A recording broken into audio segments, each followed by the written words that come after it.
आगे बढ़ते हैं खबर दौसा से। दौसा में लगातार हो रहे टिड्डी हमले ने किसानों की नींद उड़ा दी है।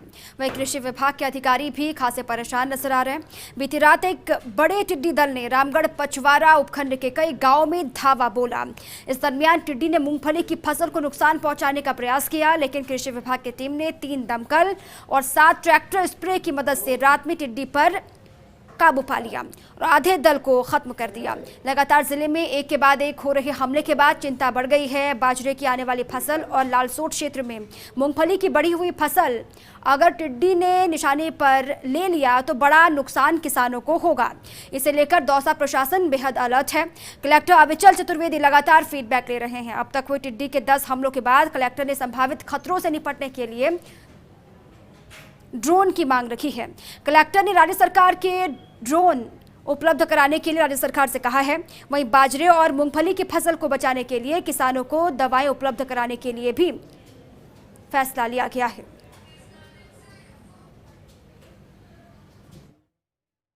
रामगढ़ तहसील के मानपुरिया गोदावास गांव में रात्रि में टिड्डी का पड़ा हुआ।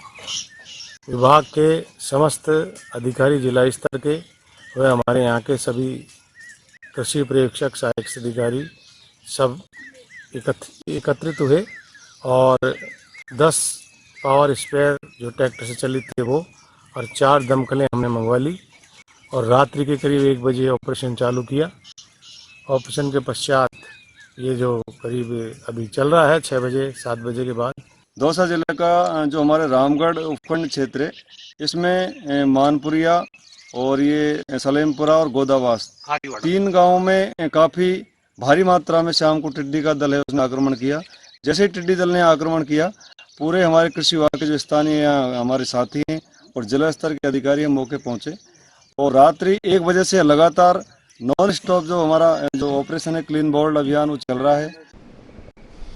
दौसा जिले में लगातार जो टिड्डी हमला है वो जारी है। बीती रात भी रामगढ़ पचवारा जो क्षेत्र है वहां पर भी ऑपरेशन चलाया गया और काफ़ी मात्रा में जो टिड्डी है उनको मार गिराया।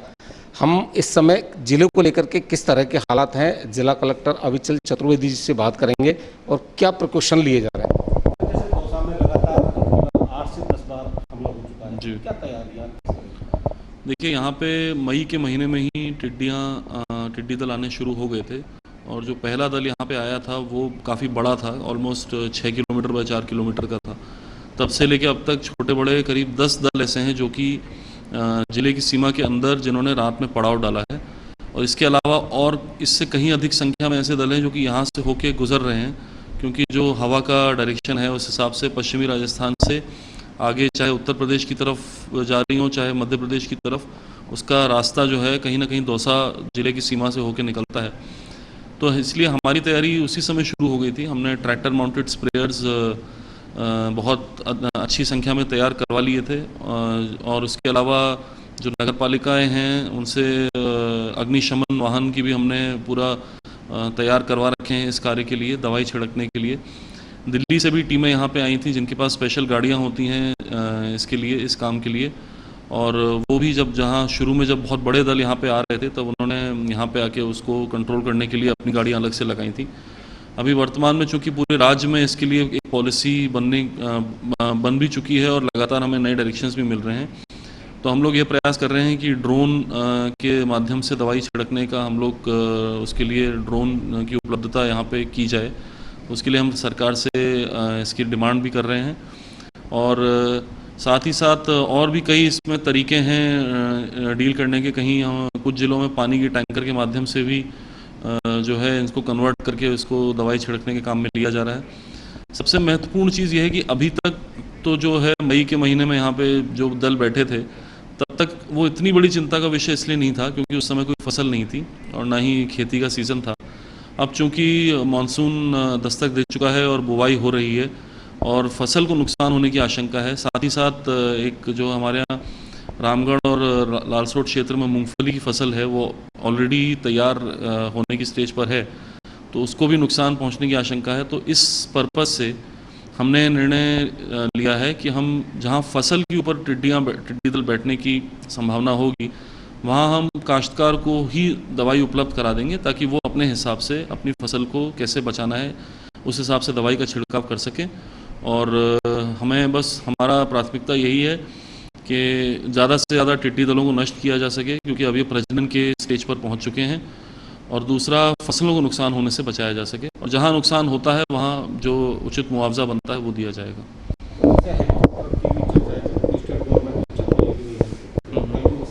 जी, सेंट्रल गवर्नमेंट से कोई देखिए, सेंट्रल गवर्नमेंट से जो भी डिमांड करनी है वो स्टेट गवर्नमेंट अपने स्तर पर कर लेगी, क्योंकि एक ज़िले की समस्या नहीं है। पश्चिमी राजस्थान से लेकर यहाँ तक ज़्यादातर ज़िले इससे प्रभावित हैं।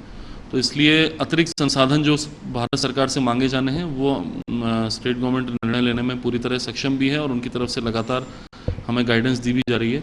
हमें तो इस चीज़ से निपटना है कि हमारे ज़िले में क्या स्थिति है, कौन से क्षेत्र ज़्यादा इसमें प्रभावित हो सकते हैं, फसल जहां नुकसान होने की संभावना है उन क्षेत्रों पे ज़्यादा ध्यान देना है, और लोकल लेवल पे जितना भी संसाधन हमारे पास उपलब्ध हो सकते हैं उनको हमेशा अपने को क्रियाशील रखना है और तैयार रखना है।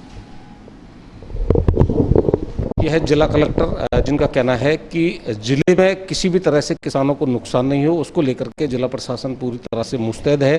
कृषि विभाग के अधिकारी लगातार मॉनिटरिंग कर रहे हैं। Laxmikant Sharma, first India news, Dausa.